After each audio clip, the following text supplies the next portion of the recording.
بسم الله الرحمن الرحيم. لا حول ولا قوة إلا بالله العلي العظيم. أعوذ بالله من الشيطان الرجيم. بسم الله الرحمن الرحيم. الحمد لله الذي نور قلوبنا بولاية الحسين وأخيه وجده وأبيه وأمه وشيته ومواليه، وأجلى عيوننا بالبكاء في عزائه ومصيبته، وجعل هاتين الموهبتين وسيلة لنا في نيل قربته وتحصيل رحمته. ثم الصلاة والسلام على سيد الثقلين نبي الحرمين جد الحسنين بالقاسم محمد، اللهم صل على محمد وعلى محمد وآله الطيبين الطاهرين المعصومين المنتخبين المنتجبين المظلومين، ولعنة الله على أعدائهم أجمعين. أما بعد، فقد قال الإمام الحسين عليه الصلاة والسلام: إني قد كنت أحب الصلاة له وتلاوة كتابه. اللهم صل على محمد وعلى محمد وعجل فرجهم. برادران عزیز، حضران محترم، حضرات سامعین اور ناظرین، المشکات کی خصوصی پیشکش کے مد نظر آپ کی خدمت میں حاضری کا شرف حاصل کر رہا ہوں اور آپ کے روبرو ہوں، اور آج کی اس مختصر سی گفتگو کے لیے جس کلام کو سرنامہ کلام کے طور پر پیش کیا ہے، سرکار سید الشہداء کا وہ معرفت میں لبریز جملہ جسے آپ نے شب عاشور فرمایا تھا. موضوع پیش نظر ہے آپ کے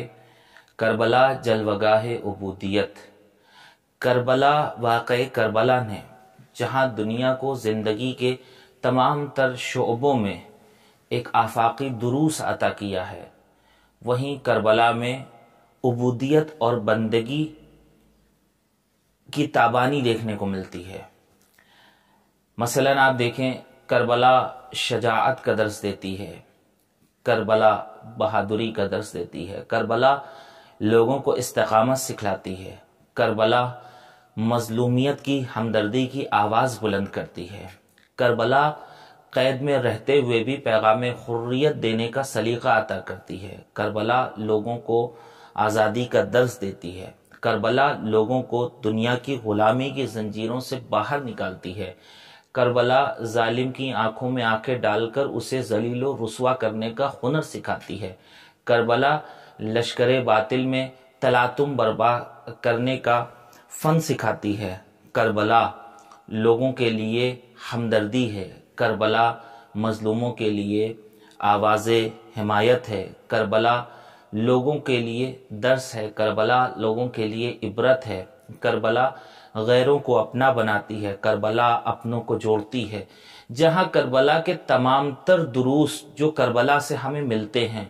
ہم اور آپ اسے سنتے ہیں، سمجھتے ہیں اور اس پر عمل پیرا ہوتے ہیں، وہیں کربلا میں جہاں یہ ساری چیزیں ہیں، کربلا میں اقدار انسانی کو زندہ کیا گیا ہے. وہ اقدار، وہ ہیومن ویلیوز کہ جنہیں یزید پامال کر رہا تھا اور اس کے پہلے والے لوگ پامال کر کے جا رہے تھے، کربلا نے ہیومن ویلیوز کو، کربلا نے اقدار انسانی کو زندہ کیا ہے، کربلا نے رشتوں کو استحکام عطا کیا ہے. جہاں ایک بھائی بھائی کے لیے کس طرح سے کیریکٹر پیش کر رہا ہے، جہاں بہن کی بھائی سے محبت کربلا میں نکھر کے آ رہی ہے، جہاں والدین سے بچے کس طرح سے پیش آ رہے ہیں، جہاں غلام اپنے آقا سے کس طرح اور آقا اپنے غلام سے کس طرح پیش آ رہا ہے، کربلا جہاں یہ سارے دروس ہمیں دیتی ہے، وہیں کربلا کا اہم ترین درس بندگی ہے، کربلا کا اہم ترین درس عبودیت ہے. یہی وجہ ہے سرکار سید الشہداء نے کہ جب 9 محرم کی عصر گزر گئی اور اس کے بعد اپنے بھائی حضرت سرکار وفا حضرت ابوالفضل عباس علیہ الصلوۃ والسلام کو عمر ابن سعد کے پاس بھیجا اور کہا جاؤ، اگر جا سکتے ہو اور مہلت لے سکتے ہو تو کہو کہ ممکن ہو تو اس جنگ کو کل تک کے لیے ملتوی کر دے، کیونکہ آج کی رات ہم خدا کی عبادت میں، اس کی بندگی میں گزارنا چاہتے ہیں۔ انی قد کنت احب الصلاۃ لو، میں، اور یہ بات وہ بھی جانتا ہے، وَهُوَ يَعْلَمُ، یہ ہمارے ساتھ جانتا ہے، یہ دشمن جانتے ہیں، یہ یزید جانتا ہے کہ میں حسین نماز سے عشق کرتا ہوں، میں تلاوت قرآن سے عشق کرتا ہوں، لہٰذا آج کی رات صرف عشق خدا میں، یاد خدا میں گزارنا چاہتا ہوں۔ یہ کیا ہے، ذرا سی مصیبتوں میں ہمارے اور آپ کے اوقات نماز بدل جایا کرتے ہیں، ہمارے اور آپ کے وقت فرائض تبدیل ہو جایا کرتے ہیں، لیکن امام حسین بتانا چاہتے ہیں وہ آئے تھے کہ نماز زندہ ہو سکے، روزہ زندہ ہو سکے، اور اس کی جو جان سرکار سید الشہداء ہیں اپنی جان کی قربانی پیش کرتے، نذرانہ پیش کرتے ہیں۔ موضوع کیا ہے آپ کے پیش نظر ہے، کربلا جلوہ گاہ عبودیت، کس طرح سے بندگی کربلا میں نکھر کے آ رہی ہے۔ یہ شب عاشور کہ جہاں کل تلواروں کی چمک دیکھنی ہے، جہاں کل نیزوں کی لچک دیکھنی ہے، جہاں کل برچھیوں کی آوازیں سنائی دینی ہیں، کہ جہاں کل تیر سنسناتے ہوئے آئیں گے، جہاں کل خمدار کمانیں دیکھنی ہیں، جہاں کل موت کی آنکھوں میں آنکھیں ڈال کر استقامت کا مظاہرہ کرنا ہے، یہ سب کچھ ہے۔ لیکن آج کی رات کوئی جنگ کی پلاننگ نہیں کی جا رہی ہے، کوئی کل کے لیے منصوبہ بندی نہیں ہو رہی ہے، اگر کچھ ہو رہا ہے تو وہ عبادت ہے۔ اور لشکر یزید یہ کہتے ہیں کہ شب عاشور حسین کے خیموں سے اس طرح سے تسبیح و تحلیل کی آوازیں آ رہی تھی، زمزمی اس طرح سے سامنے آ رہے تھے جس طرح سے شہد کی مکھی جب چھتے میں بھن بھناتی ہے اور اس کی آواز سامنے آتی ہے۔ تو سرکار سید الشہداء، یہی وجہ ہے کہ سرکار سید الشہداء نے جب اپنی بہن سے وداع کیا ہے، خدا حافظی کی ہے، تو اس وقت کیا کہا، لا تنسینی فی صلاۃ اللیل، اے میری بہن مجھے نماز شب میں یاد رکھنا، بھولنا نہیں، بھول نہ جانا۔ اس کا مطلب یہ ہے، یہ وہ خانوادہ ہے کہ جس نے عبادتوں کو پروان چڑھایا ہے۔ اب یہاں سے دو چیزیں آپ کی خدمت میں عرض کرنا چاہتا ہوں۔ اس کا مطلب یہ ہے، عبادت الگ چیز ہے اور بندگی الگ چیز ہے۔ عبادت فعل کرنا، نماز پڑھنا، روزہ رکھنا، حج پہ جانا، صدقہ نکالنا، خیرات دینا، لوگوں کے ساتھ اچھے سے پیش آنا، اچھے معاملات کرنا، یہ ساری چیزیں عبادت کے جتنے باب ہیں جہاں تک آپ کی نظر ہے، سب مثالیں آپ تصور کر لیں، میرا وقت سمٹ رہا ہے بہت تیزی سے۔ عبادت الگ چیز ہے لیکن عبودیت الگ چیز ہے۔ عبادت فعل ہوتا ہے، نماز پڑھنا، روزہ رکھنا، یہ فعل ہے، لیکن عبودیت کیا ہے، اس فعل کے ذریعے سے اس صفت کو حاصل کر لینا کہ جس صفت کو بندگی کہتے ہیں۔ اور یہی وجہ ہے کہ پروردگار چاہتا ہی یہ تھا کہ انسان اس فعل عبادت کے ذریعے سے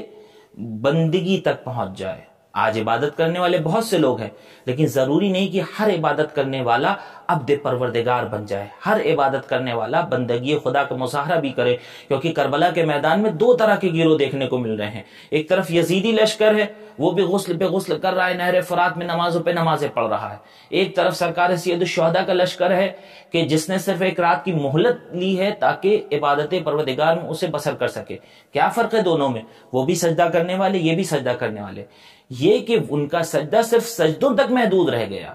وہ صرف اپنے ظاہری قیام و قعود تک محدود رہ گئے، لیکن نماز سے روح نماز تک نہیں پہنچ سکے۔ اور سرکار سید الشہداء کی ذات وہ ہے اور ان کے ساتھ ملاق ہونے والے افراد کہ اس نماز کے ذریعے سے اس بندگی کے درجے کو اخذ کر لیا تھا کہ جب سرکار سید الشہداء نے اپنے چاہنے والوں سے کہا جسے جانا ہے وہ چلا جائے، میں جنت کی ضمانت لیتا ہوں، سب کا مقام بھی دکھا دیا، اس کے بعد بھی کوئی جانے کو تیار نہیں ہے۔ یہ کیا ہے؟ یہ بندگی ہے۔ ورنہ ہمارے اور آپ کی عبادتوں کا معیار کیا ہوتا ہے؟ تین طرح کے عبادتیں کی جاتی ہیں۔ سرکار سید الشہداء سے یہ حدیث ملتی ہے اور حضرت امیر المومنین علی بن ابی طالب علیہ السلام سے بھی یہ حدیث ملتی ہے۔ سرکار سید الشہداء فرماتے ہیں کہ تین طرح کی عبادتیں لوگ کرتے ہیں۔ ان قوما عبدوا اللہ رغبتا فتلک عبادت التجار، وان قوما عبدوا اللہ رہبتا فتلک عبادت العبید، وان قوما عبد اللہ شکرن فتلک عبادت الاحرار۔ تین طرح کی عبادت کرنے والے ہوتے ہیں۔ کچھ وہ ہوتے ہیں جو جنت کے شوق میں، جو شوق میں، اشتیاق میں، جو لالچ میں اس کی عبادت کرتے ہیں، فتلک عبادت التجار، یہ تو تاجروں کی سی عبادت ہے۔ کچھ ایسے ہوتے ہیں جو خوف میں، رہبتن، خوف میں اس کی عبادت کرتے ہیں۔ تو خوف میں عبادت کرنا یہ غلامی والی عبادت ہے۔ جہاں آپ ایک غلام کو دیکھیں، غلام کا کیا تصور ہوتا ہے؟ ہر چھوٹا بڑا جو کام کرتا ہے بس اس احساس میں کہ کہیں مالک اس کا ڈانٹنے نہ پائے، آقا ڈانٹنے نہ پائے، لہٰذا وہ خیال رکھتا ہے کوئی ایسا کام اپنے آقا اور مولا کی مرضی کے خلاف نہ انجام دے جس کی وجہ سے اسے ڈانٹ اور ڈپٹ سننی پڑے، لہٰذا وہ غلام سسک کے سارے کام کرتا ہے، ڈرا دب کا سارا کام کرتا ہے، اس لیے ڈر کے نہیں، جہنم کی آگ سے جو ڈر کے عبادت کرتے ہیں یہ غلاموں کی عبادت ہے۔ بلکہ مولا کیا فرماتے ہیں، تیسرا گروہ جو ہے، ان قومن عبد اللہ شکرن، کچھ وہ ہیں جو شکر الہی بجا لاتے ہوئے خدا کی عبادت کرتے ہیں، فتل کا عبادت الاحرار، یہی عبادت آزاد لوگوں کی عبادت ہے۔ اب کیا کہنا سرکار سید الشہداء کے ساتھ ملحق ہونے والے حر کے مقدر کا، کہ حر تھا تو ادھر جہاں صرف ظاہری عبادت ہو رہی تھی، لیکن آ گیا اپنے اس زندہ ضمیری کی وجہ سے سرکار سید الشہداء کے خیمے میں، کہ جہاں شکر کے لیے سرکار سید الشہداء کے ساتھ عبادت کرنے کے لیے آ گیا، وہ عبادت پہ منحصر نہیں رہا، عبادت سے بندگی کی طرف اس نے قدم اٹھا لیا، تو حر سے حر علیہ السلام بن گیا۔ یہی تقاضا کربلا کا ہم سے بھی ہے کہ عبادتوں پہ منحصر نہ رہ جائیں بلکہ عبودیت کا مظاہرہ کریں۔ بندگی اگر ہمارے اندر آ گئی تو یاد رکھیں یہی بندگی ہے جو قرب الہی ہمیں عطا کرنے والی ہے، یہی بندگی ہے کہ جس کے ذریعے سے پروردگار تک انسان پہنچنے والا ہے۔ اب انسان کو اگر یہ سمجھ میں آ جائے کہ عبادت کے ذریعے بندگی کا مظاہرہ کرنا ہے تو پھر وہ سمجھ جائے گا کہ ہماری مجلسیں بھی، ہماری عزاداری بھی، ہماری تعزیہ داری بھی، یہ ہمارا فرش عزا کا بچھانا بھی، یہ ہماری نوحہ خوانی، سینہ زنی، یہ سب کی سب عبادت ہیں، لیکن اس عبادت پہ رک نہیں جانا ہے، اس خلوص سے فرش عزا بچھایا جائے کہ عبادت سے عبودیت ہمارے اندر آ جائے، اور جب اس عبادت سے بندگی ہمارے اندر آ جائے گی، جب اس مجلس سے ہمارے اندر عبودیت کا تصور آ جائے گا تو پھر ہم ایسی باتیں نہیں کریں گے کہ صاحب نماز افضل ہے یا عزاداری افضل ہے۔ جب عبودیت مجلس عزا کے ذریعے، فرش عزا بچھانے کے ذریعے جب عبودیت حسینیوں کے کردار میں سما جائے گی تو اس کا مطلب پھر یہ ہوگا کہ انسان پھر نماز اور عزاداری کو ٹکرائے گا نہیں، بلکہ عزاداری بھی کرے گا، نماز بھی اپنے وقت پہ پڑھے گا، اور اسی کے ذریعے سے قرب الہی حاصل ہوگا۔ یاد رکھیں اگر سب سے بڑا کوئی ٹائٹل انسان کے لیے ہے تو وہ عبدیت کا ہے، وہ بندگی کا ہے۔ پروردگار عالم نے پیدا ہی انسان کو اس لیے کیا تاکہ انسان اس کی بندگی کر سکے۔ یہی وجہ ہے جب اپنے حبیب کو، مختار کائنات کو اس نے معراج پہ بلایا تو نہ احمد کہہ کے نہیں بلایا، رسول کہہ کے نہیں بلایا، نبی کہہ کے، سارے ٹائٹل، سارے خطاب یہی رہ گئے، کہہ کے بلایا تو یہ کہ میں اپنے عبد کو بلا رہا ہوں، وہ جس نے عبدیت کا مظاہرہ کیا میں اسے بلا رہا ہوں۔ سرکار امیر المومنین کے سارے تمام تر خصوصیات، تمام تر اوصاف حمیدہ اپنی طرف ہے، لیکن جب سرکار سید الشہداء اپنے اوپر فخر کرتے ہیں تو کہتے ہوئے نظر آتے ہیں، الہی ما عبدتک خوفا من نارک ولا طمعا فی جنتک بل وجدتک اہل العبادہ فعبدتک۔ پروردگار میں نے تجھے عبادت کا اہل جانا، اس لیے میں تیری عبادت کرتا ہوں۔ عبادت یعنی عبادت کر کے بندگی کا، میں تیرا بندہ ہوں۔ سرکار سید الشہداء فخر کر رہے ہیں اپنے بندے خدا ہونے پر، اپنی عبودیت پر۔ حضرت نبی اکرم کو بلایا جا رہا ہے تو اسی عبودیت کے ذریعے بلایا جا رہا ہے۔ ہم اور آپ بھی اگر قرب الہی حاصل کرنا چاہتے ہیں تو آئیں اور کربلا کے ذریعے سے یہ سلیقہ سیکھیں کہ جس طرح سرکار سید الشہداء نے ان حالات میں بھی عبودیت کو نہیں چھوڑا، حضرت زینب اولیاء مقام نے بھی سخت سے سخت حالات میں بھی بندگی کو نہیں چھوڑا، ہم بھی اس بندگی کا مظاہرہ اپنے کردار میں کریں۔ سب مل کر دعا کرتے ہیں پروردگار ہم سب کو توفیق بندگی عطا فرمائے، حقیقی معنی میں عزادار بننے کی توفیق سے نوازے۔ خدا ہماری اور آپ کی اس عبادت کو اپنی بارگاہ میں شرف قبولیت عطا فرمائے۔ وارث اعظم حضرت امام زمانہ جل اللہ تعالیٰ فرجہ الشریف کے ظہور میں